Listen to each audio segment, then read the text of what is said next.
welcome to another Keelhauled podcast. I'm your host, CaptainLogun, and we've got a lot of Sea of Thieves news to cover today, so tie yourselves to the mast and hold fast. Ahoy there, pirates. I hope you had yourselves a good week and a good weekend. I know I did. This week, we're going to be doing our community episode with the Gold Hoarders. It is the end of September, and we are going to be finding out a lot about how people felt about this community weekend. It was really interesting to hear some of their thoughts and their feelings on different topics that we covered, as well as like AI companions that could potentially be coming to the future of the game, as well as different themed weekends. All that and more in this week's episode of Keelhauled Podcast. But before I get into any of that, I have to thank the patrons. They are the ones that went over to patreon.com/Keelhauled podcast to support this content and more.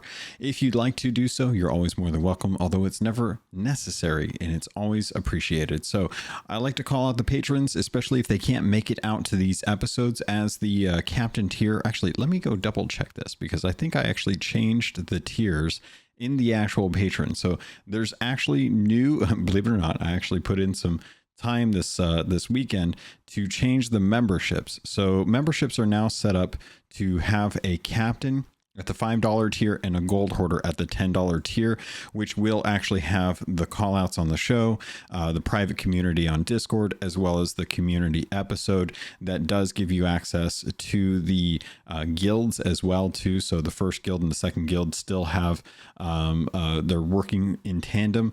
There is roles still available in the second guild. If people want to shift from the first guild to the second one, if you're becoming less active, to bring in other people who are more active or want to start working on that one, totally fine with me. Just a matter of like talking to folks and getting things set up for that.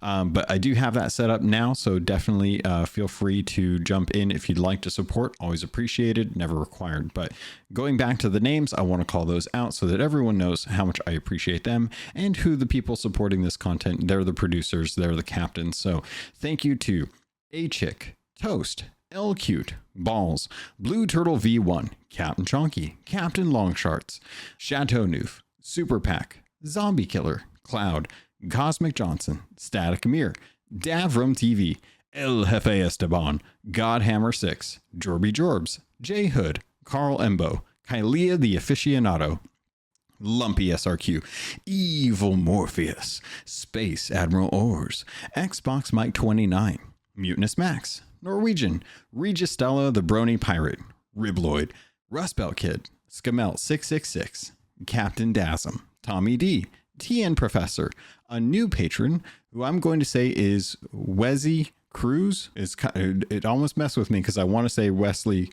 Crusher, which is not what this is, because that is a Star Trek character. There's your nerd lore. Big Bad Pad, Mina Fairy, the lore chronologist Deadeye Dre, Hager Owl, Captain Duckweed, Evil Martha, Peter Miller, Rooski Doo, Thor Von Blitz, Luke Lore the Insipid Ghost, and Zam.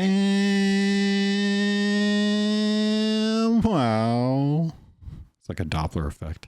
Thank you so much to everyone that supports this content. It really does mean a lot to me that you do so, and I want to continue making content for you so you have something to look forward to each week. I'm actually going to hopefully get this out tomorrow because there's some pertinent information that I want you all to know about. And one of the ways that I can do that is by giving away a code. Now, you may be wondering where this code goes. Head over to redeem.microsoft.com. You can also redeem it on your Xbox Series X or S or Xbox One. This is a Sea of Thieves code. Now, what is the code for? Well, the Obsidian Wheel, and you can thank A Chick who's able to provide this code for us. She was nice enough to get some trolley candy for herself, and then she wanted to do right by her boyfriend and his content, so she's giving me the code so that I can give it to the community because I already have the capstan, or not the cap. Yeah, I do have the capstan, but I also have the wheel, so I don't necessarily need the wheel, but I want to give the wheel away. So have I given you ample enough time to be able to get to the Redeem Microsoft website yet?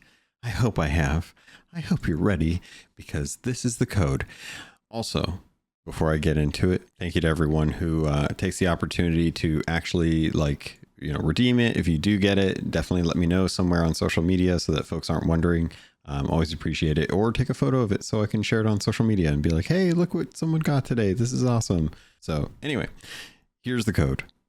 C R F R C. It's the first 5. G X 7 V C. It's the second 5. H Q F P F. It's the third 5. D F F P 4. It's the fourth 5. R F 7 6 Z or Z. That is the 5th of the 5. So that is all 25 characters. Good luck to those who want it and need it, and I hope that you get it. So before I go into the Gold Hoarder episode, I have to address a video that actually came out while I was recording this. This is something that I don't know like what the implications are, but Sea of Thieves literally released a video that says always eat responsibly, and it has someone like rubbing their hands together while cooking a new type of fruit. It is a dragon fruit, and there's no explanation about what's going on. It's literally just a dragon fruit sitting on a cooking pan, cooking on a sanctuary outpost. Then it cuts out to further away from the outpost, and it shows a mermaid diving down.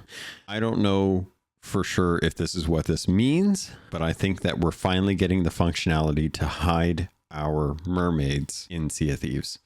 Season 14 is going to be kicking off with a lot of ways to kind of sneak. They're embracing the tucking, and they're going to try and make it more interesting for pirates to be able to crouch, to sneak around, to hide behind things, to be able to get around without being detected. One of the biggest indicators in Sea of Thieves about how a pirate is on an island when they've scuttled their ship or shot over and they're just there is the mermaid. The mermaid will face wherever that pirate is. Doesn't matter where on the island they are, the mermaid will always face it. Now, most mermaids for us, when we're taking one, will always have the plume of smoke indicating like the smoke signal of where you need to go to find the mermaid. That is not the case when it's another crew's mermaid, which means you just have to keep an eye out for that mermaid. Now, if they introduce a fruit that allows you to eat it, and for a certain amount of time, maybe, I think probably a good indication there is like, hey, you have a timer that is ticking down that your mermaid will disappear. I think that would be a very interesting addition to the game and introduce a very interesting new tool to the sandbox that will help kind of employ how just sneaking in general goes. Now, if I had to take a guess, I would say that the dragon fruit lore wise would be something like mermaids hate dragon fruit. So they will go away for a certain amount of time after you eat one. And how they indicate that, I don't know. I think it needs to be something that is like a UI element so that people don't have to keep like a mental timer the way you do with fish. Fish are a really good way of kind of indicating not only by sound, but by visuals where they're at in the stage of cooking before they become perfectly cooked. Now, with dragon fruit, I think maybe the indicator here is that you're burning the fruit on the actual cooking pan, because the video itself shows someone like rubbing their hands and they have a fruit on a cooking pan. Typically, you don't cook fruit. So if you're burning it, maybe the smell is what keeps the mermaid away. So maybe the indicator itself is the actual fruit burning.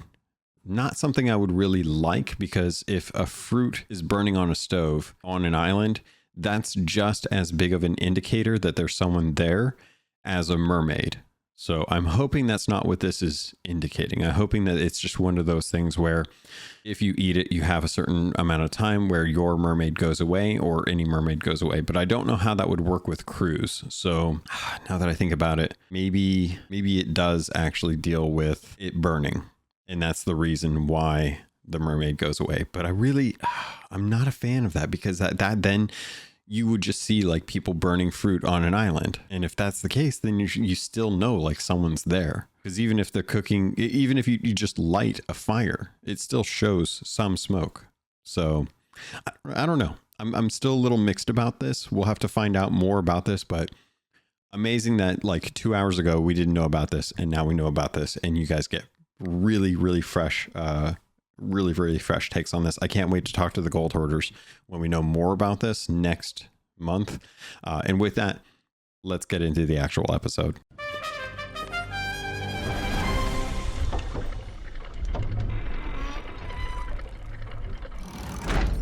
Recording is live. Welcome everyone to the September 2024 Gold Hoarder episode. I'm excited to have a good sit down chat with everyone who's joining us today because this is post community weekend. And to be perfectly honest, I feel like a lot of us all kind of on the same page with how we're feeling about Sea of Thieves, but surprisingly enough, even with all of the little things that have been going on with the game, I know I've still been enjoying it. I just had a very fun little Xbox X Cloud experience this morning. I was playing on my Logitech G Cloud on bed while I was watching Casper because spooky season is in full effect, and managed to do a little gold vault. And as I was like burying my treasure, because I saw a galleon coming down, and I'm like on cloud streaming, I'm not going to fight anyone. I'm not going to. There's just no chance of that actually working out for me.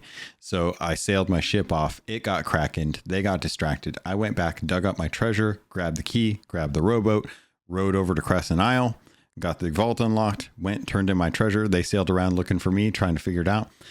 I'm still having a really good time with the game. So before we get into any of this, as always, I want to go down the list and share who is with us this week and let them give themselves a chance to kind of introduce themselves. So first on the list, top of the hour, Godhammer. Welcome to the show. How you doing, buddy? Back by unpopular request. It's me. Hello. Unpopular request. Who says you're not allowed on the show? Exactly. That's what I'm saying. Yeah.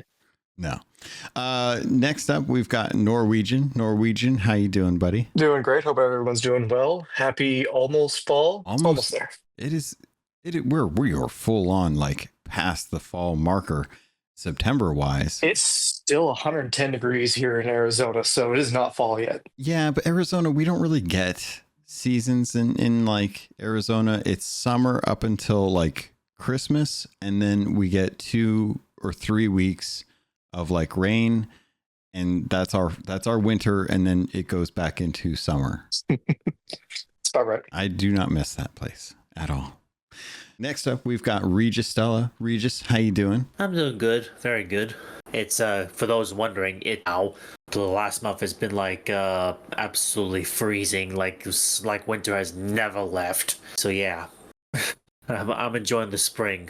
Incoming summer, typical Australian spring, summer, incoming soon. Nice. Glad to hear it.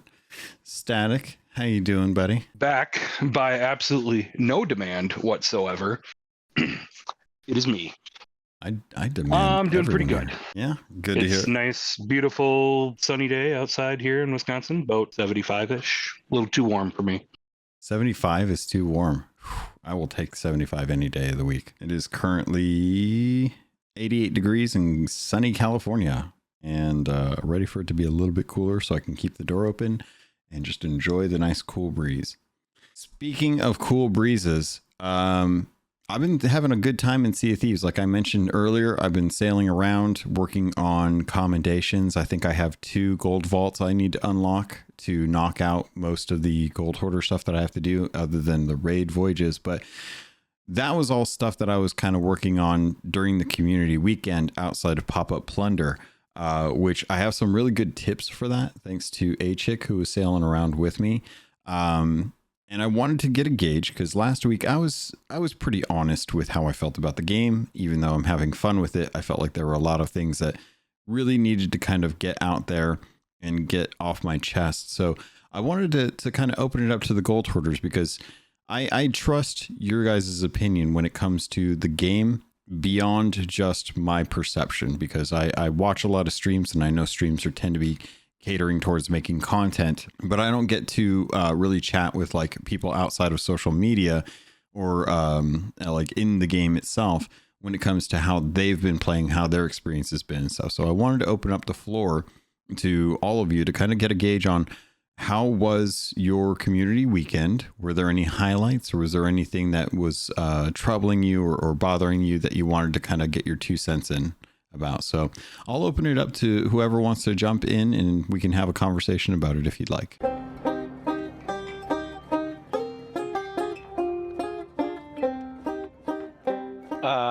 My community weekend was pretty all right. I jumped in and did some solo slooping on the Saturday.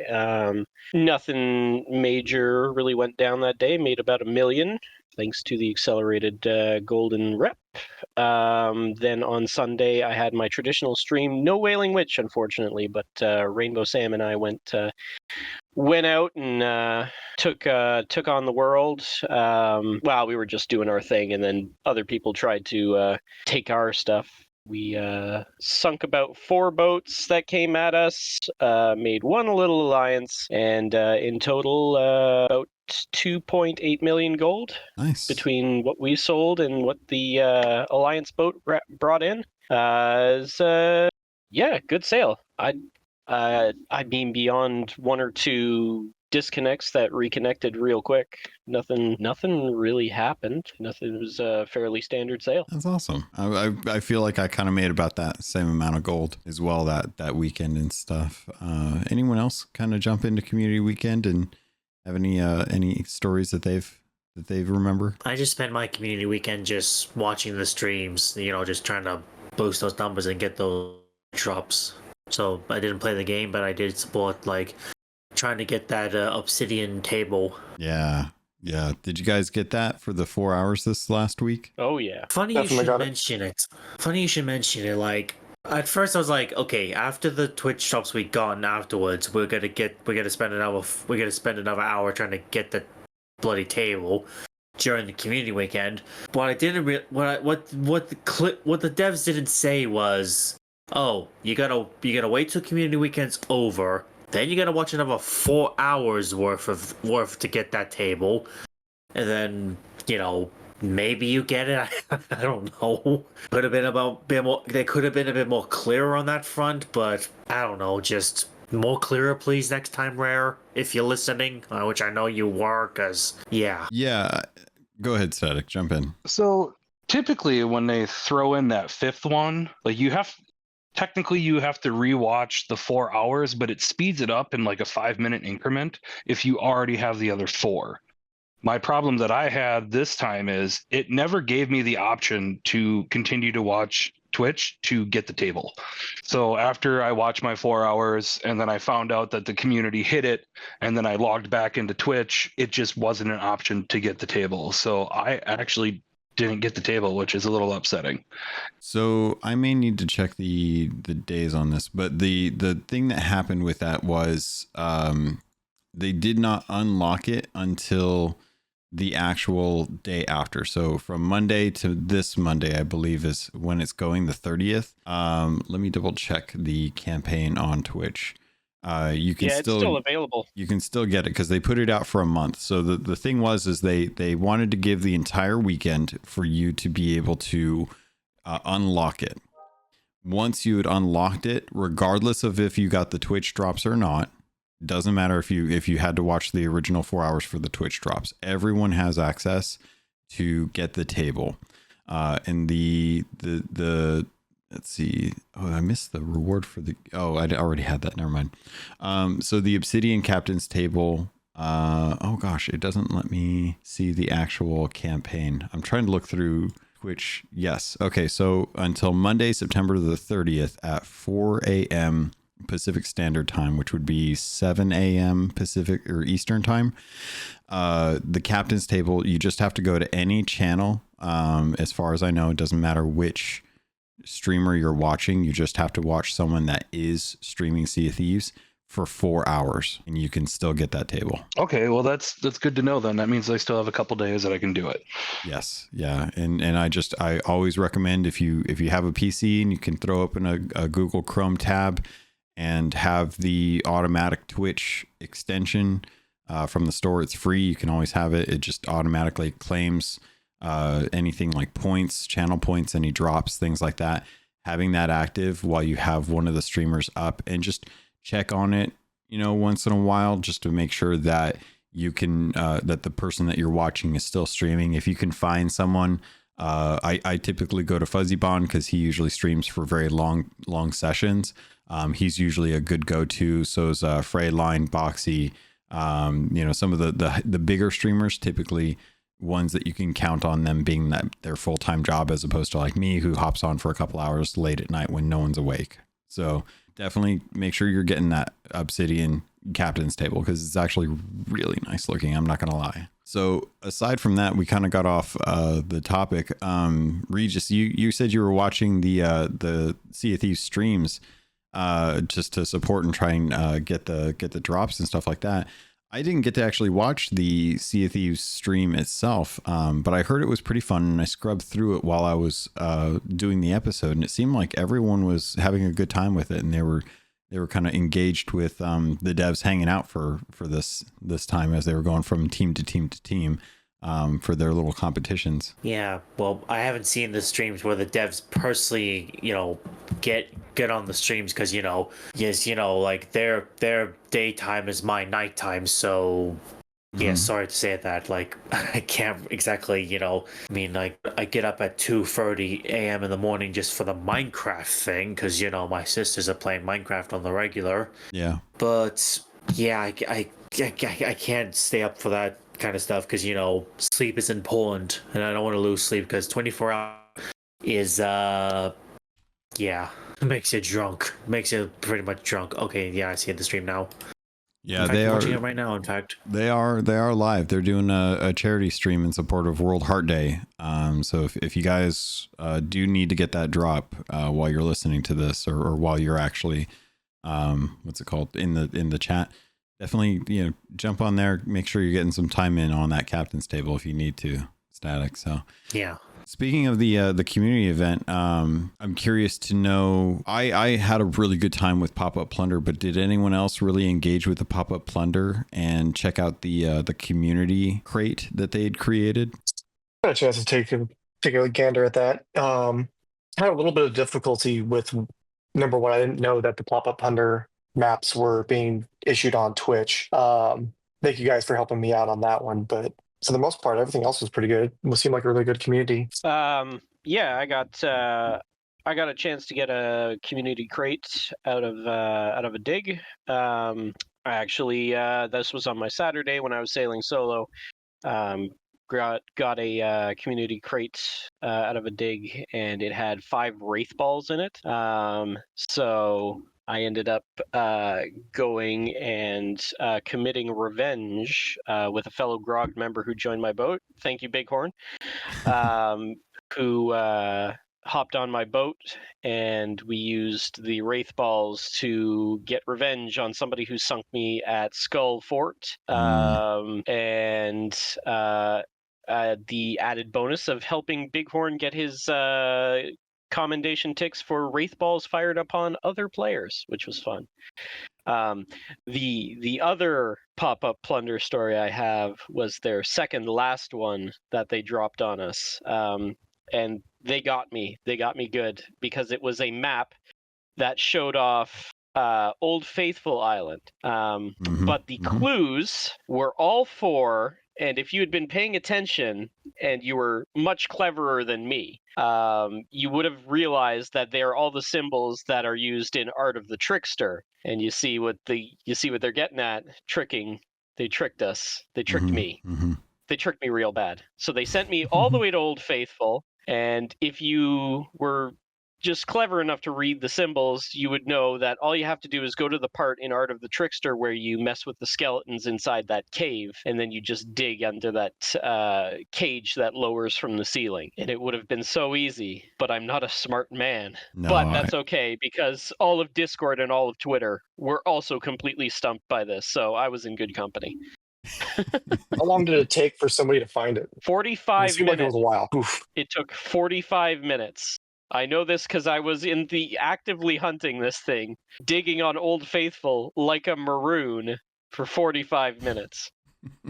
They got me. Well played, Rare. You did it again. I I gave up on that one. I realized that it was Old Faithful, and I was like, oh nope, never mind. And then I was like looking at everyone kind of messing around with it, and I was like, I don't know what's going on, and I gave up a while ago. I don't mind Old Faithful, but I didn't know what the heck was going on, so I was just like, I'm just gonna leave this one for other people. I'm not gonna get the fish anyway. That's fine. I'll live with that. But I went and did the other ones. I'm glad nightmare. Absolute nightmare. Sorry. I'm glad that someone else got there. It would have been easier on Crooked Mass. I'll tell you that much. Yeah, but you would have died like 3 or 4 times trying to get it. No rebuttal on that. Okay. Truth be told. I really enjoyed the community crate. I too was one of those folks that managed to get the last few of the Wraith balls hit onto other player ships and knocked mine out. I'm really glad that they had those in there, because honestly, the number of people going to Reapers to go dig that up was very funny, because you'd see someone leaving Reapers and you're like, I bet they have that crate, and then you'd go and you'd hit them with the Wraith balls first and they would sink, and then you'd take their Wraith balls. Beautiful. I feel really bad for the one crew that we sailed up on who was they were just chilling at the sea post. They're just hanging out at the sea post, not a care in the world, just fishing their little hearts out, and their ship just got it might as well have flown away by the time we got done with it. That's how many Wraith balls we put into it, and only like 3 actually hit. But I like to think somewhere deep down that all of them hit, and it just obliterated and decimated the ship, and it turned into the ship of Theseus when they had to try and repair that. One thing I did want to bring up though is, I don't know about you guys, but when the pop-up plunder happens, one of the things that I didn't think about this, because usually when the pop-up plunder happens, it's just like, oh, it's on the server. Then you go and you get it, and then you turn it in and you're done. You might like hop to another server. Have any of you tried using the tall tales to dive to as a way to get closer to those pop-up plunder locations? Because I didn't know about this. I realized that the pop-up plunder would have been helpful for me to get to Plunder Valley about 10 minutes after the pop-up plunder for Plunder Valley ended. So yes, but too late. So go ahead, Static, jump in. Doing the tall tale thing is actually slower than just logging out and re-logging back in. It time wise, it's about a minute and a half longer to do the tall tale stuff than it is just to log out and then have your crew log in, all with like the same size ship, and then someone go, oh, it's still available on this one and I'm close by. All right, everybody log into my ship. Interesting. So maybe then you can kind of like follow me on my little path, because what I was doing was I think there was one where it was one of the little islands. I think it was Shiver Retreat or close to Shiver Retreat, but effectively it was like right next to Kraken's Fall and Crooked Masts. The tall tale for Seabound Soul is right over there by Shipwreck Bay. So what we would do is we sailed over, got the pop-up plunder, sailed over to Galleons, turned it in, and then dove to Seabound Soul. Once we popped up at Seabound Soul at Shipwreck Bay, we sailed over. If it had the actual like pop-up plunder available, we'd go over, we'd get it, we'd sail back over to Galleon's Grave, turn it in, scuttle to new server, and then by the time we scuttled to a new server, if we were close, awesome. If not, we would probably switch another server, but we would just wait for that time frame for the dive to be up before we could dive back to Seabound Soul. And in the course of an hour, I think we were able to get to four different pop-up plunder servers in that time frame before people started to like get them done before we could find another server. So we went for about 30-40 minutes. Took about 10 minutes overall to dive, find one, dig it up, turn it in, and then dive again. So do you think, is that about the same time frame as what you were talking about as far as like checking out different servers? Kind of. Okay. Was that effectively about the same style of like what you guys were doing, or was it just like straight everyone logs out, logs in, looks for a different server, sees if they have it and who's close? That is what it is. It's Okay. because essentially you got 4 eyes. If you're in a group of 4, you got 4 eyes going into 4 different servers. And if 2 people have it, basically you just figure out which one is closest to it, and then you go to that server. Or you split it up, and you have a team of 2 go to one, and the team of 2 go to the other. And if someone ends up losing it before they get to it, then those other 2 just hop over to the other server then. Gotcha. It's a little bit harder. We were only working with 2 people for this one. Overall, do you guys think that the pop-up plunder is still a good system for community engagement? Do you think like the rewards have been good? I think I got like a couple horns and ashen wind skull, and then like a foff chest, or a cough, I guess, and ashen chests, or Athena legend chests. I mean, for the most part, pop-up plunder is usually pretty good. This time around, it felt a little weak since they did take away a few of the more sought-after chests that people look for and didn't really have them. But I also wish that they would have a theme with pop-up plunder every time, not just a random assortment of stuff, but just have a theme every time. What would you like to have like as a good theme to kind of kick things off? A good theme to kick things off with. Yeah. Easily the one that I know people don't ever want to deal with, because it's split right down the middle. You either like fishing or you don't. So I would say every item that you could potentially get in pop-up plunder, let's say next season, it's only fish. And it's only rare fish. And you would only get like 1 or 2 at a time, as to not like overdo it. But it would be just hard to get fish only. Okay. I mean, a lot of people would like that. Sure. Right. And then let's say the next time they do pop-up plunder again, it would be something that goes towards accommodations. Things that are just, I don't know, like what's the Horn of Fair Winds. You have a chance of digging up a Horn of Fair Winds, which are already kind of hard enough to find the way it is. Yeah. I mean, I know that they kind of fixed it somewhat to make it a little bit easier to find them, but it's still kind of a slog to try and even find them. And it just, so have stuff like that can actually go towards accommodations. The whole Wraith Ball thing, that was pretty interesting, because that was the first time they did that. And, that does go towards accommodation.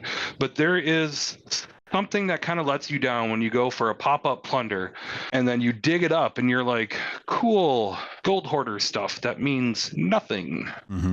That's why when they had the treacherous plunder 2 pop-up plunders ago, that was the one that we were just desperately trying to get, because trying to find all the treacherous plunder is absolutely annoying itself. So we ended up picking up like 9 pieces that day, and that took a big chunk out of how many I got to hand in total to get that ultimate call tag. Yeah. I'm kind of curious how you guys, how many, because I know some of you do. So let's just go down the list. How many of you guys got the legendary or Hunter of the Sea Thieves? Yo. Godhammer? Yep. Is that it? Or are you the only one? We'll get around to it one day. I have about 20 more pieces of treacherous plunder to get, and I think it's Battle Gills. I think Battle Gills are the only ones I need to finish off yet. Correct me if I'm wrong, but didn't they just do something to change fishing for treacherous plunder up in the Shores of Gold? I read something or heard something about that being changed.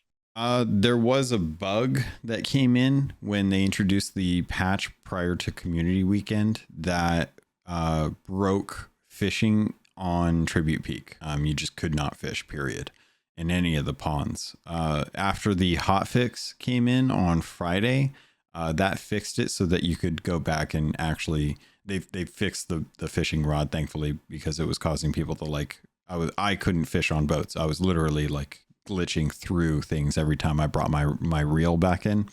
But you can fish on Tribute Peak. I have been fishing for quite a while. And I think about every hour or 2 worth of time that I spend up there, I walk away with about 4 treacherous plunder. So it is tough. but you can still do it up there. I guess in this case, I'm curious to know, Godhammer, what was kind of the technique that you used for getting your treacherous plunder done?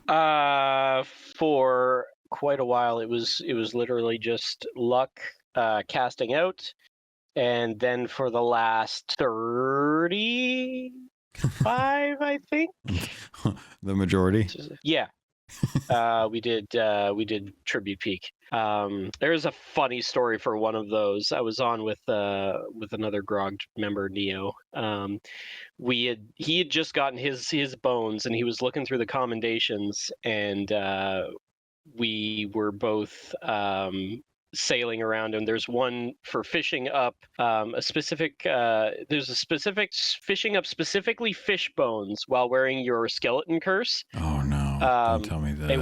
And we were sitting there talking about it, and we said, oh well, we're sailing right now, we're thinking about it, may as well cast off a couple times, and we're both lamenting about how long this is going to take, and I get my third cast, and I say to him, Neo, you're not going to believe this. And I fished up fish bones on like my third cast. Oh my gosh. He was so mad. That's so yeah, Tribute Peak works. Bring 4 people. So that's definitely probably the best way that I've heard most people going about it. I've been trying to do them when I can. It's definitely going to take a while. So I'm thinking, Static, to get back to your original point, I think pop-up plunder with rare fish and treacherous plunder would definitely be a good theme to go with it.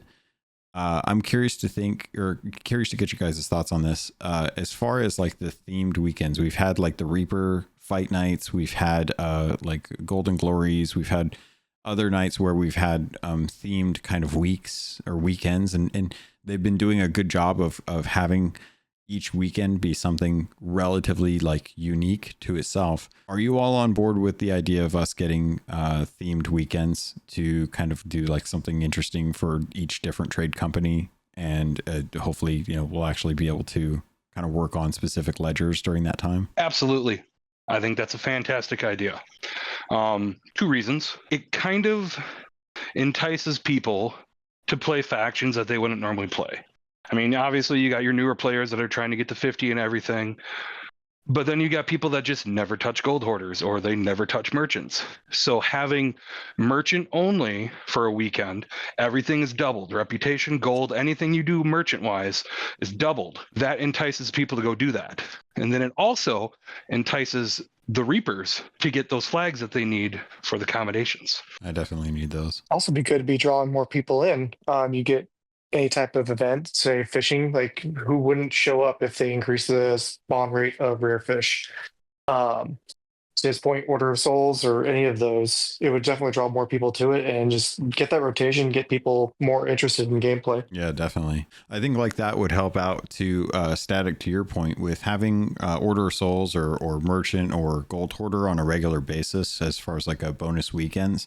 I've been finding, and this is literally because we've been going all in the Shores of Plenty. A-Chick and I have been going and doing vaults. So we're hitting up islands on a regular basis. I've gotten 3 ancient skeletons in the last 2 weeks. I've found probably close to maybe 8 or 10 horns on just like every time I hop on an island to go get one of the map pieces for another vault. It's been, just run around the beach line and look for a horn. We've been hitting up shipwrecks and finding rare fish and getting kingly chests, because we still need that as well too, and finding horns in there as well too. So if you have had trouble looking for the horns, it may be time to go, start hitting up some of them islands and start doing some of those other voyages. Are you still working towards any of the completed voyages for any of those factions? Yeah, I am. I always am. And to be honest, I kind of forgot that the Horns of Fair Wind can now be found on beach sides. I really did forget about that.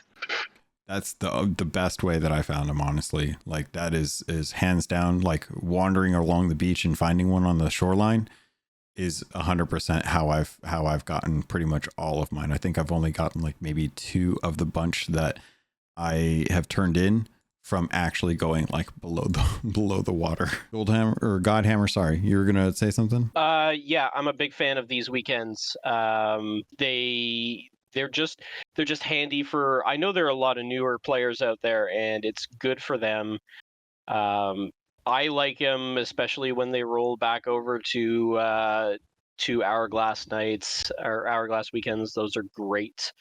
It also just feels good to have like something happening, which is not always happening these days. But well, it's not true. It's been fairly active over the summer. It was a little less active, but now it's pretty great. Yeah, I've been always torn by the community weekends and the Golden Glories because I want to go get like my curses, but at the same time, it also takes time away from working on getting a lot of gold. I think I got like 3 million total during community weekend. It was like 2 or 3, and I went from like 2 mil to like 5 mil, and I was stoked. Got another chest of fortune. Have you guys been getting your chest of fortunes from the Burning Blade?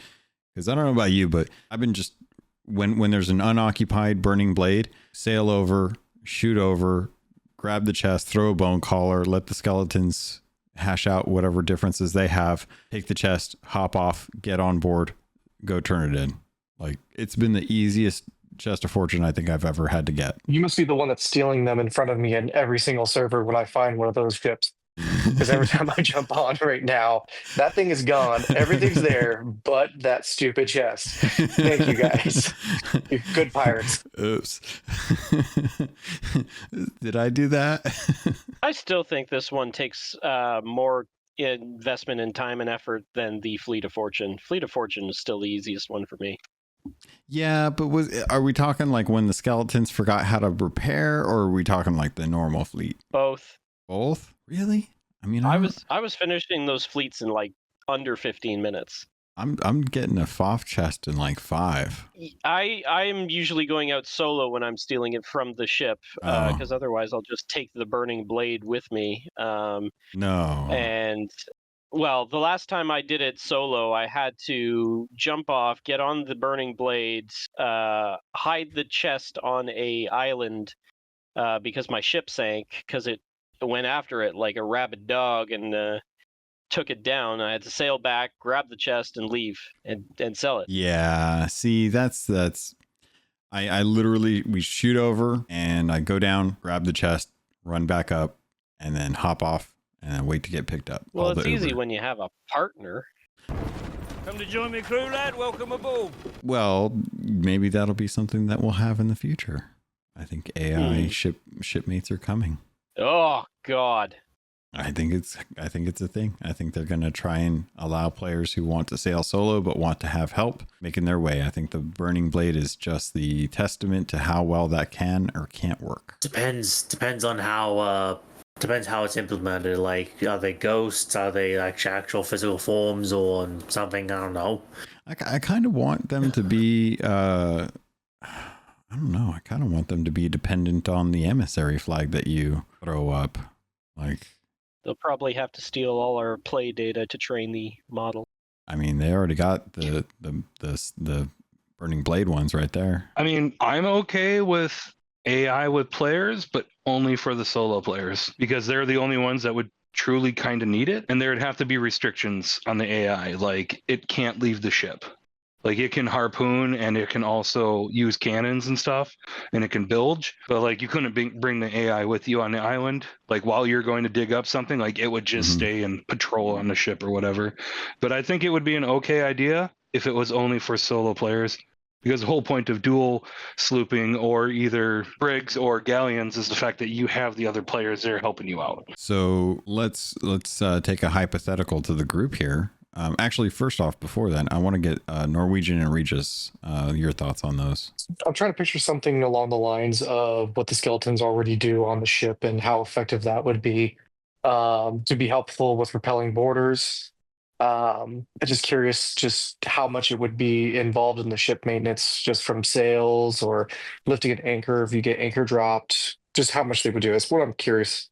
I don't think it needs to be defending the ship necessarily, but at least something as it's going to assist a solo player. Simple as just managing sales would be good. Well, until we get like proper human AI enemies into the game, then I don't foresee any of this, advanced AI skeletons thing happening very much soon. Like until the Grand Maritime Union somehow comes into the CFEs, which some say they already have, then we'll have to wait and see, because I don't foresee that far ahead. But yeah, we'll wait till the human enemies come around, and then we'll worry about like AI assisting pirates on our ships.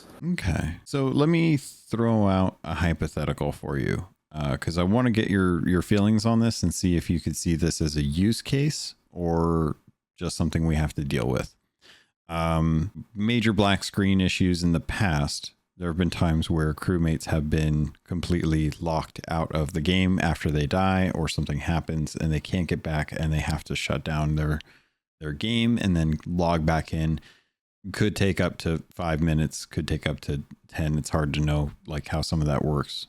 Or you're waiting for someone to get on, but you know that they're going to be playing. So you want to start a ship that's going to deal with that and actually like allow you to kind of like prep for knowing that a friend's going to be coming on. And since we can't change ship types dynamically in the game, you still have to kind of prep your gameplay session knowing who you're going to be sailing with. Like if I could add someone into my crew on a duo sloop and just bump it up to a brig, scuttle the ship, grab the supplies and move on out, totally would do that. But I can't, so I have to plan for a brig ahead of time.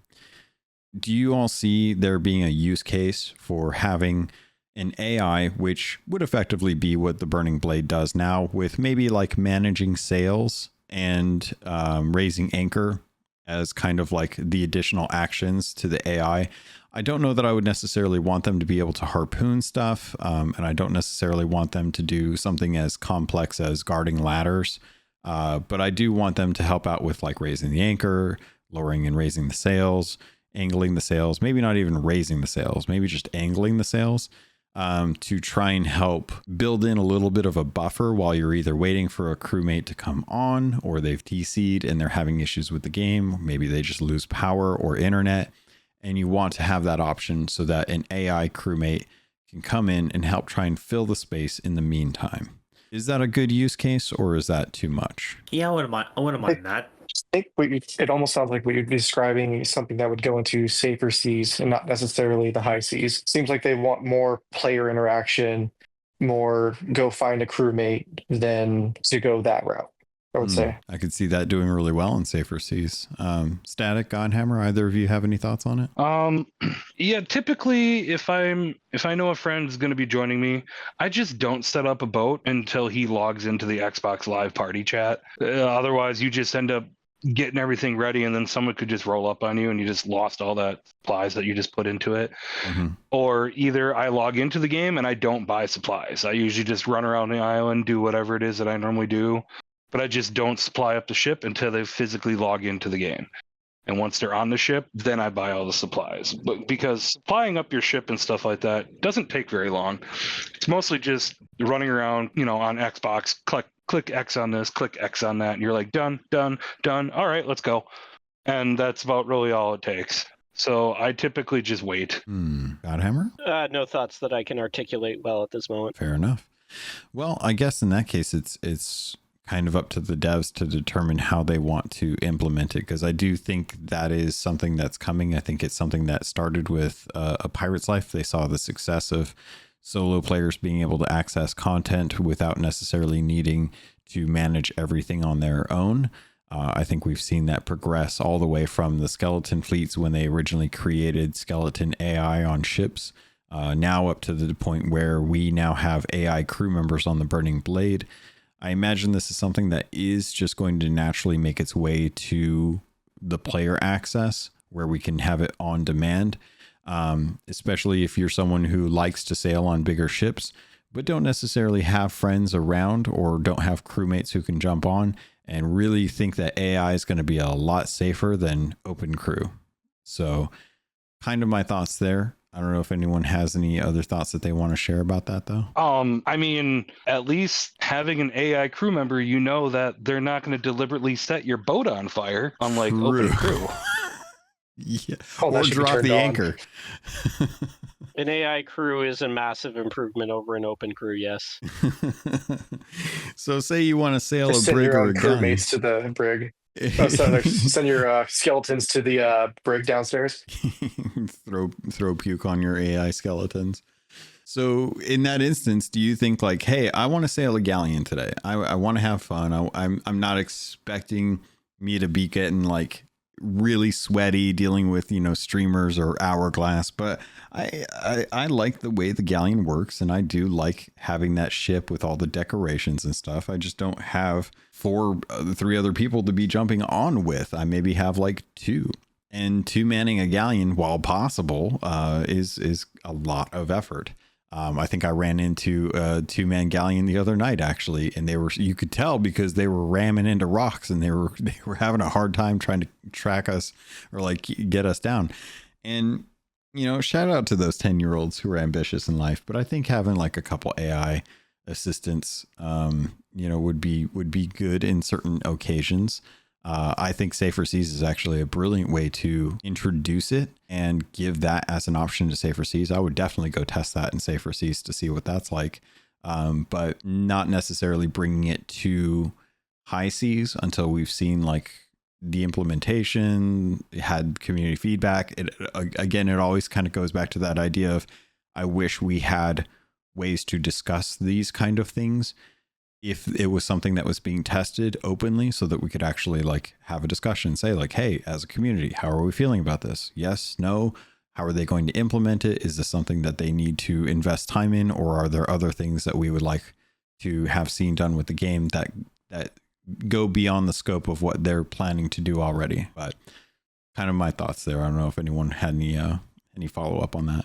Unless Insiders becomes publicly, shareable, like whatever's Insiders right now can be shareable, then I doubt we're gonna get anything like like an open forum discussion about like what should be in game, what's coming to the game, stuff like that. Because people like to spoil things as much as they already are, and Rare likes to keep things a secret. I mean, sure, they can keep things entirely secret, like they did with A Pirate's Life and Legend of Monkey Island, but things like season 15 and beyond, just when that gets revealed, be like, oh, that'd be like interesting. I'm gonna spoil this,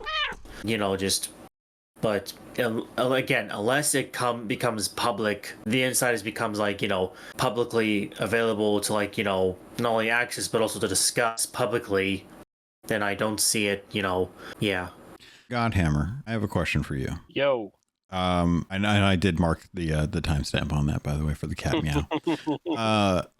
I know that you have been doing stuff not in the game, but also in the game. How do you feel about not knowing what would be coming in the future that we're aware of with like the grapple gun, if they'd made changes to the blunderbuss and not prefaced it with, this will help with people who have the grapple gun, or the grapple gun is coming to address the knockback that the blunderbuss meta is shifting towards? Do you think that having that information has helped us kind of stay relatively calm about the blunderbuss changes?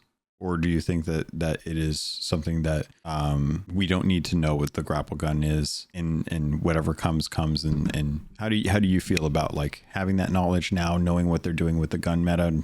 Or would that have been okay for them to keep secret? I think in cases like that, it's better to be open and transparent about why you're changing certain aspects, especially when just like dropping it on everybody would be then they have to try and justify it in the moment, instead of like, hey, this is a thing we're planning to do. Here's what we're going to be doing before that and during the change to it, rather than just being like, hey, go, here's why we did it, good luck.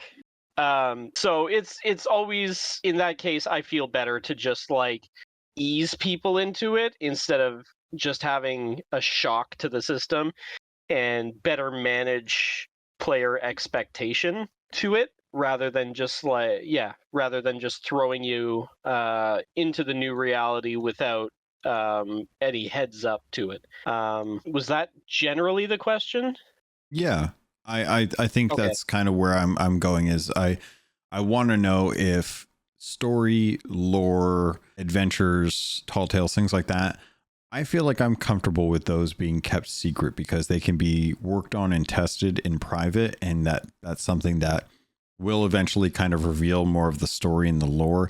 I think when it comes to sandbox changes and implementation of different tools to the game, things that are going to change the meta, I think that's where I feel like I want to have a lot more discussion being had openly, which is why I appreciate when Drew comes on to talk to us about some of the different things that are going to be coming in future seasons that they want to work on. Yeah, I agree.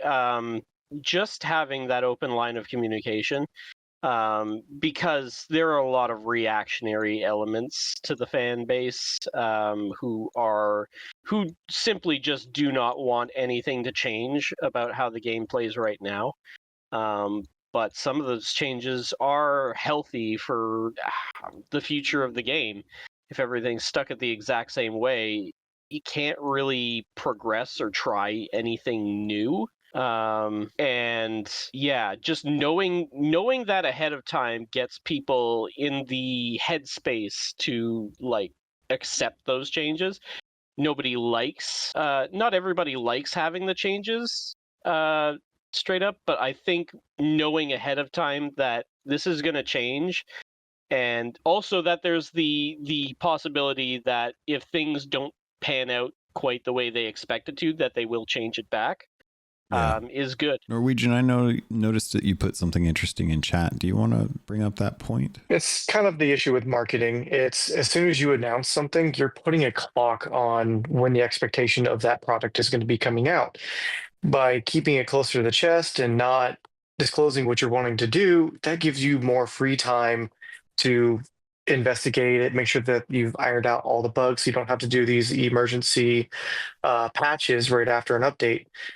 But give it more time to grow, let your people test it, make sure everything's copacetic before release. That's what you should be doing. But I get it. They are excited about their game and they want it to come out.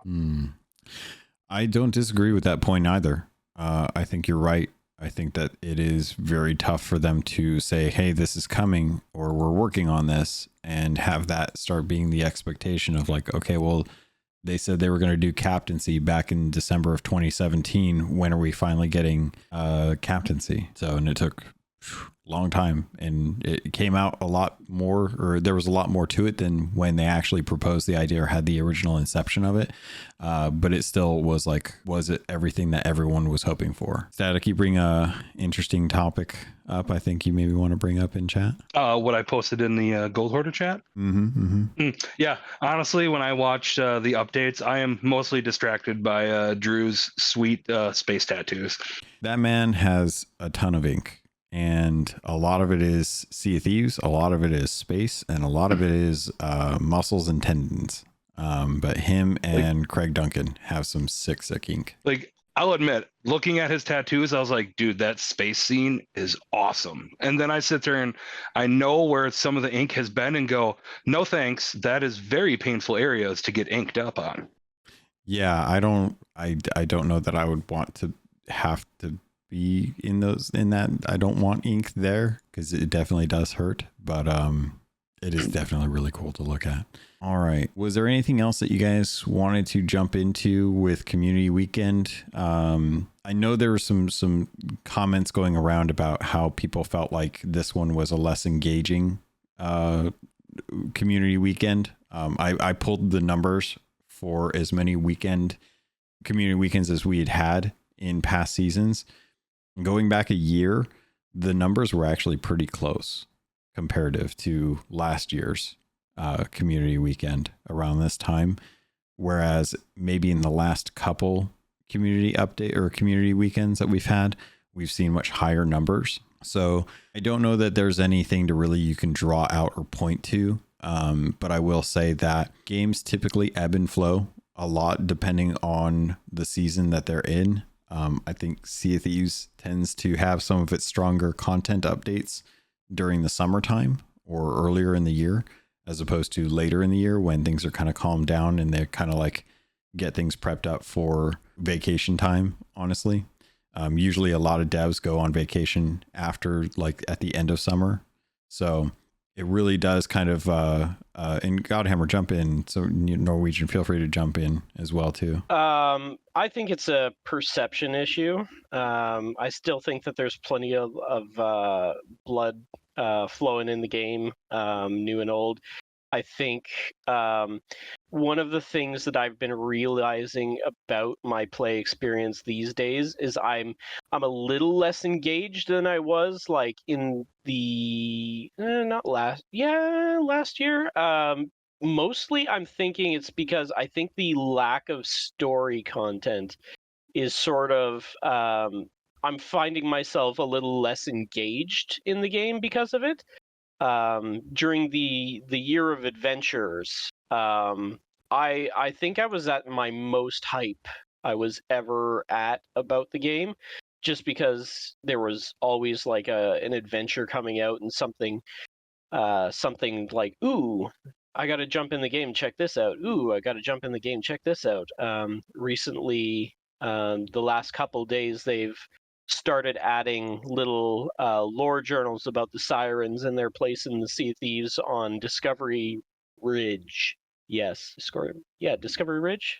Yeah. And the I've been jumping in just to check out those little books that have started to pop out. There's 2 of them currently, and I think there's going to be a couple more that pop up at the little siren paintings on that island. And that sort of things that sort of sparked in me that little excitement is like, ooh, something's changing, and I got to jump in and go check it out. Whereas like there hasn't been any sort of like movement in that in the last couple months, more or less. Sort of like when the Burning Blade showed up on Shipwreck Bay. I'm like, ooh, I got to jump in, check that out.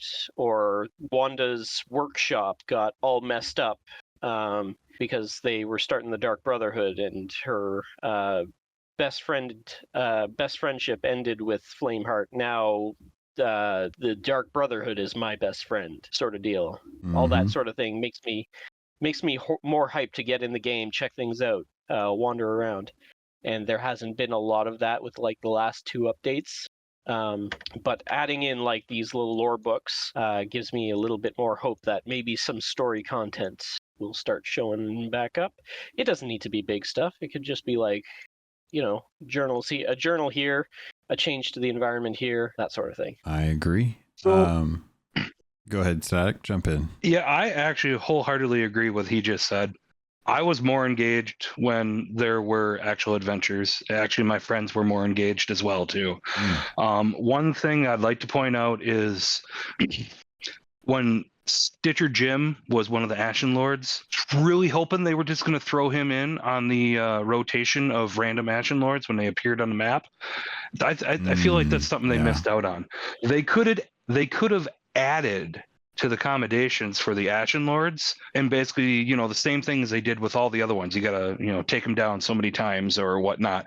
They just didn't throw them into rotation, and it would have gave me something more to work for again. And plus, it's something new being added, even if it's the smallest thing.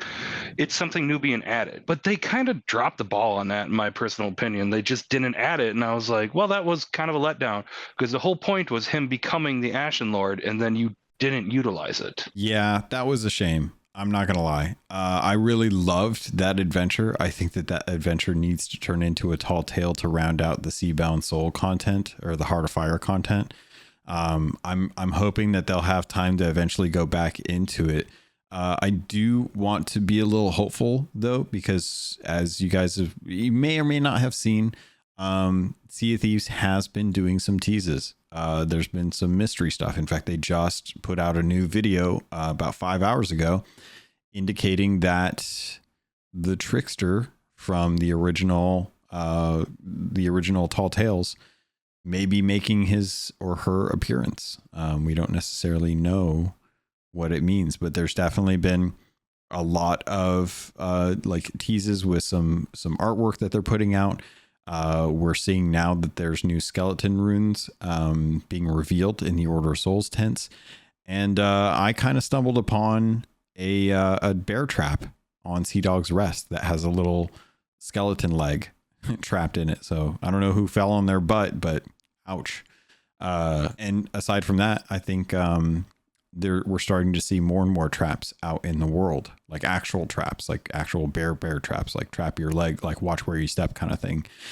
So that, along with the diving bell, who is part of the Adventures of Sea of Thieves book, one of the first people who stumbled upon Flameheart Jr.'s journal as he was like venturing into the Sea of Thieves to find his father, to find his own legacy. She is now talking a lot about the sirens and the mermaids. And we're going to be getting more and more information about that, I think, in the near future. So for those of us who love the lore, it's starting to kick back up again. And I'm not sure what happened between like Monkey Island and now, but it feels like, honestly, I would say like season 11, season 12, them kind of getting back to the sandbox and worrying less about like adventures and stuff like that have kind of given us a lot of enrichments to the world. But I'm kind of with you. I'm ready for us to start getting back into some of the story of Sea of Thieves, and I think some of this stuff is really cool. Yeah, I wanna return to like, you know, like what else does Flameout have planned? Like, we're collecting these orbs for a reason, so well, and plus also I want Jack Sparrow and Garish Ripwood and Monkey D. Luffy to come to the Sea of Thieves again. Well, those two first, Monkey D. Luffy and the Straw Pirates to Sea of Thieves, whenever the hell that happens. I do think that's going to be something that, and Regis, you're kind of a big lore hound when it comes to crossovers. One Piece.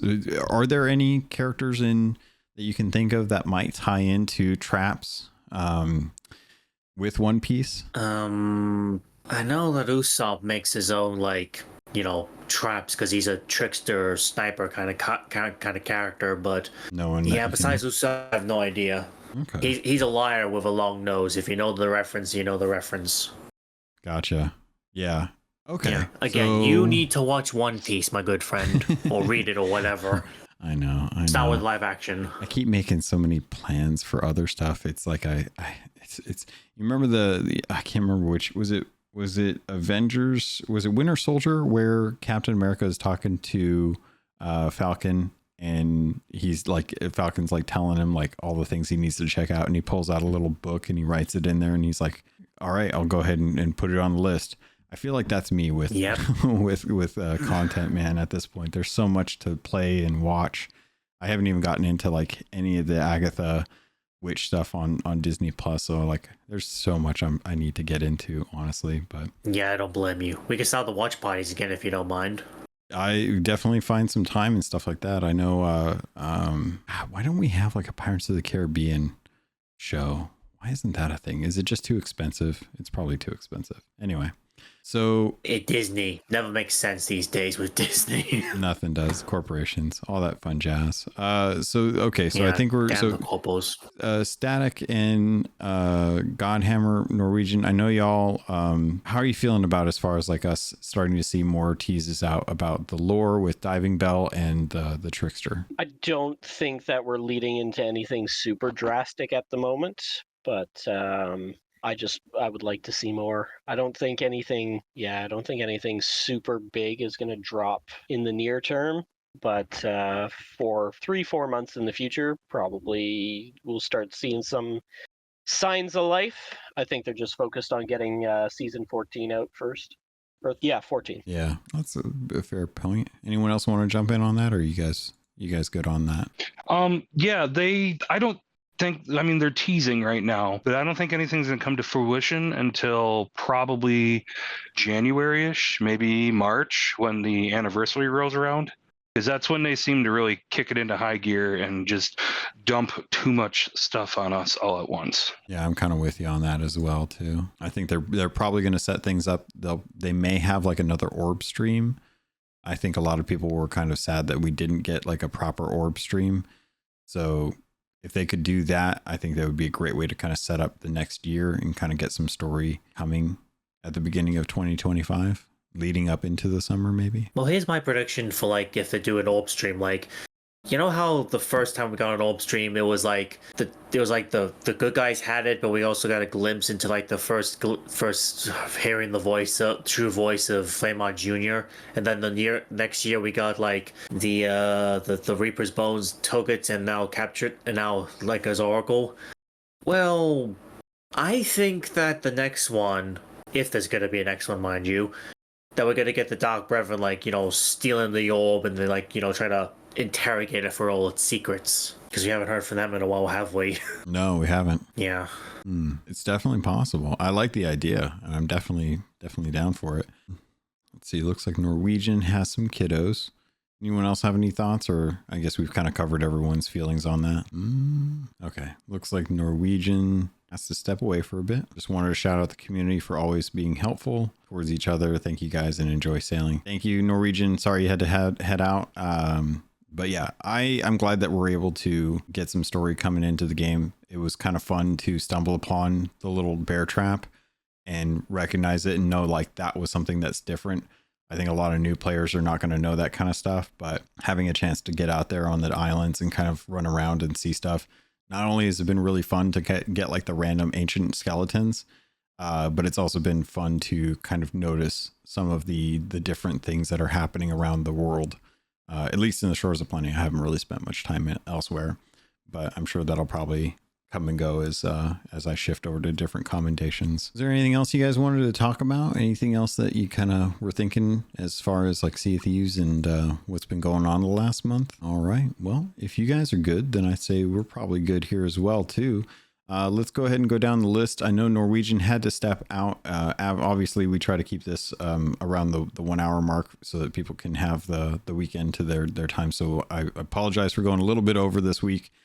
Just a big weekend to talk about and some good discussions being had. So I wanted to make sure we got some time in for that. But as we go down the list, definitely feel free to shout out anything or anyone that you're playing with or working on, and we'll kind of go from top to bottom this time. So Godhammer, thanks for joining me. Anyone or anything you want to shout out as we head out? Just the good folks of the Grog. We ended up making it to Distinction 9. Well done to everybody. And my good sailing partners, Wailing Witch and Rainbow Sam, with whom I have the best time sailing with at all times. I'm glad to hear it. And congrats on 9. That's awesome. I know. Sorry, go ahead. We're on our way. Yeah. No stopping us now, baby. I know the Weathered Buccaneers are close to getting 5. The Keelhauled captains, I've been putting in work. We're at 94, working towards Distinction 2. So if anyone else is out there and is in the Gold Hoarder group and wants to start working on the Keelhauled Captains Guild, definitely appreciate it. Let me know. I know El Jefe and Kylia said that they'd be willing to move over to the other guild, which has fewer players right now in it. I'm also starting to wonder if there's some folks that maybe just want to get into a guild and start working on it if it's not part of the Gold Hoarders, but that's something that I need to bring up with the Gold Hoarders in general to make sure that they are okay with, because it's the guilds are effectively for you guys, but I also want to make sure that the folks that are in that guild are getting some good progression in there as well too. So conversations to be had off stream. Next up, Regis, anything you want to shout out or say as we head out? Yes. The fantasy vampire pirate quest that I've been reading very enjoyably, called The Blood Runs Cold, has just entered its most interesting phase yet, where the vampire pirates, with the assistance of a regular vampire with a horde of zombies, is assaulting a Bretonian settlement that has a whole bunch of gunpowder, and it's very, very interesting. So will the Carolina succeed in sacking the settlements and getting both riches and infamy from it, oh, she crumbled to dust by the hands of holy Bretonians with gunpowder. We'll have to wait and see, but I've been enjoying it all the time. Nice. That's awesome. I'm very curious to hear if Godhammer has had much input or assistance with any of the lore behind that, because I know how much of a Warhammer fan you are. I have not. Wow. Interesting. Okay. Well, I'll definitely It's have a fan that. project. It's a fan-made project, and doing the guy behind it is doing his own thing. So, Gotcha. Yeah. Awesome. Well, as always, the link for that will be added to the show notes this week. So if anyone's curious about the Warhammer story that you're working on, definitely go in and check that out. Grab that link right now, actually, before I forget. So I'm trying to think if there's anything else that we're good on. Oh, you didn't have any like Static? You didn't have any like anything special you wanted to request or shout out at the end? I do. What? I do. No. When have you ever? There are things that I always request because I know Rare at some point in time does listen to these. Don't know how often, but when they do listen, I want them to very much take note of my requests that I constantly ask for.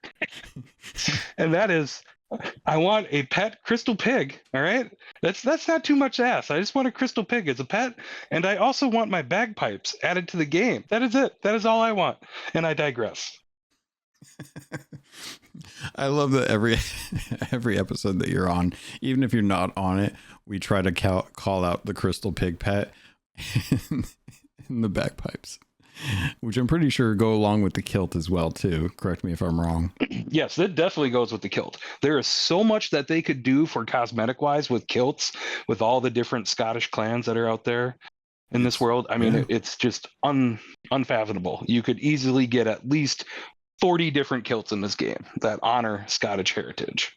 Says a man who's not Scottish himself. Oh, it doesn't matter. Hey, I am going to be marrying into Scottish heresy. Or not heresy, damn it, heritage. I'm marrying into Scottish heritage. Therefore, that makes me unofficially Scottish. Hey, well, at least fair enough. If you can get some land over there, more to you. I say go for it, embrace it. And apparently, Godhammer is half Scottish, and at the same time, is that true? Yes. Okay. We'll leave it at that. Crystal pigs and bagpipes for all. Rare, if you don't mind. I know that you have a long list of requests. Was it the Obsidian Underpants are kind of like top on that, I'm sure. But if ever in your heart you found the opportunity to find a crystal pig somewhere in the code, I'm sure Static and many other people would happily put some money down for that. Also, while we're at it, can we get that little hand I was talking about last episode? That'd be great. Just like a little pet that's just a severed hand. I think it'd be funny. But I think that's going to do it for this episode. As always, love when I have the discussion with the Gold Hoarder crew. It's been so good to talk to you guys and see how you're doing and what you think of the game and get some good thoughts on this. I appreciate your opinions and welcome more. Honestly, more opinions are always welcome. So if you are a Gold Hoarder, definitely jump in. If you need any help, we do have the Sherpas in the Discord. Feel free to ping them. I think Chenzo was helping out with Glitterbeard the other day. I'm not even sure like how that ended up going because I didn't get a chance to check in with him. But outside of that, keep an eye out on social medias for stuff. Make sure you're getting your Obsidian captain's table before the time runs out. And with that, pirates, thank you. I love you. And I look forward to sailing with you on the Sea of Thieves.